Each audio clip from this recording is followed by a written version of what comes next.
Pernah dengar aturan kalau rekam video itu shutter angle-nya harus 180 derajat nggak?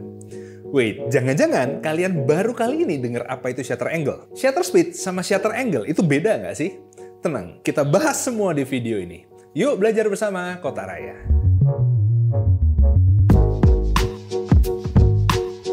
Di video sebelumnya, gue udah bahas tentang dasar dari videografi, dan itu adalah frame rate. Kalau kalian belum nonton, kalian bisa nonton itu dulu biar video ini bisa dicerna lebih jelas. Anyway, shutter angle ini awalnya itu adalah terminologi dari kamera sinema analog di zaman dulu. Dan settingan ini itu mengatur relasi antara waktu expose film terhadap frame rate dalam perekaman video.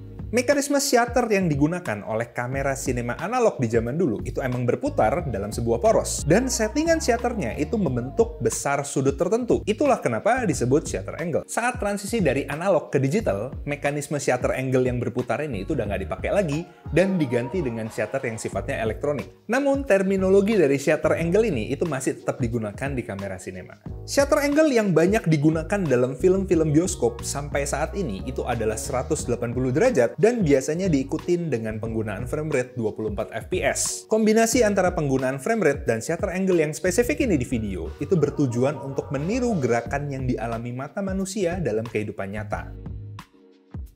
Footage yang dihasilkan akan terlihat natural karena pergerakan yang tertangkap kamera akan mempunyai motion blur yang cukup natural dan tidak berlebihan. Penggunaan shutter angle itu dapat digunakan untuk memanipulasi look dan feeling tertentu dalam sebuah video. Terkadang, sinematografer Hollywood itu juga menggunakan shutter angle lain, kayak 45 derajat dalam adegan action, supaya meminimalkan efek motion blur dan membuat situasi sangat tegang dan nyata dengan pergerakan kamera yang chaotic. Sebaliknya, kalau kalian ingin memunculkan efek motion blur yang sangat kelihatan dalam video kalian untuk membuat sebuah efek yang sifatnya nostalgic, trippy, atau halusinasi, kalian bisa gunakan shutter angle 360 derajat dalam video kalian.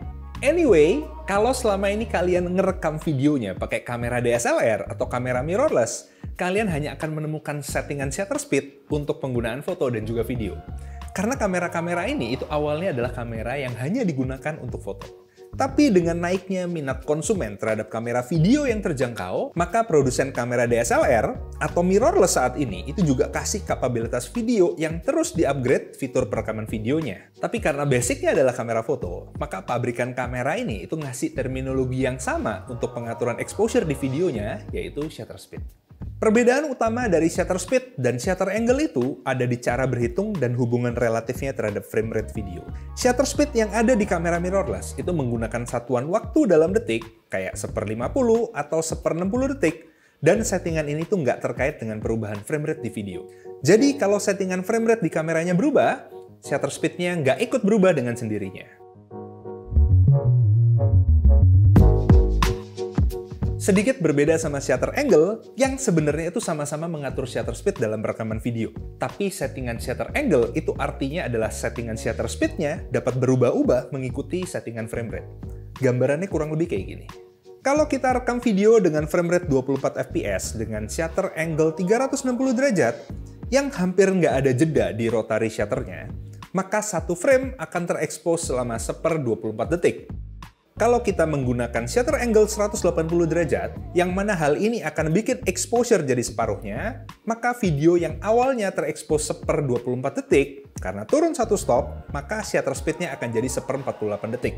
Perhitungannya kayak gini kurang lebih. 360 derajat menjadi 180 derajat, itu sama dengan dibagi 2. Dan ini ekivalen dengan shutter speed yang efeknya adalah 24 fps. Itu dikali 2 menjadi 1/48 detik. Misal kita shoot 30 fps dengan shutter angle 90 derajat, maka dari 360 derajat menjadi 90 derajat itu adalah dibagi 4. Dan ini ekivalen dengan 30 fps dikali 4 menjadi 1/120 detik.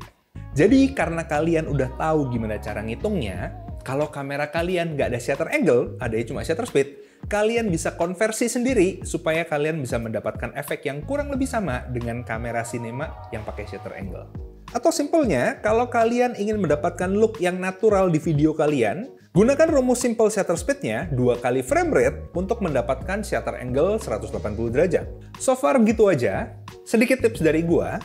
Kalau kalian mau tracking pergerakan di After Effects, kalian bisa gunakan shutter angle yang lebih kecil di perekaman supaya softwarenya itu lebih gampang untuk nge-track pergerakan tersebut. Karena motion blur ditambah tracking itu adalah mimpi buruk buat para editor.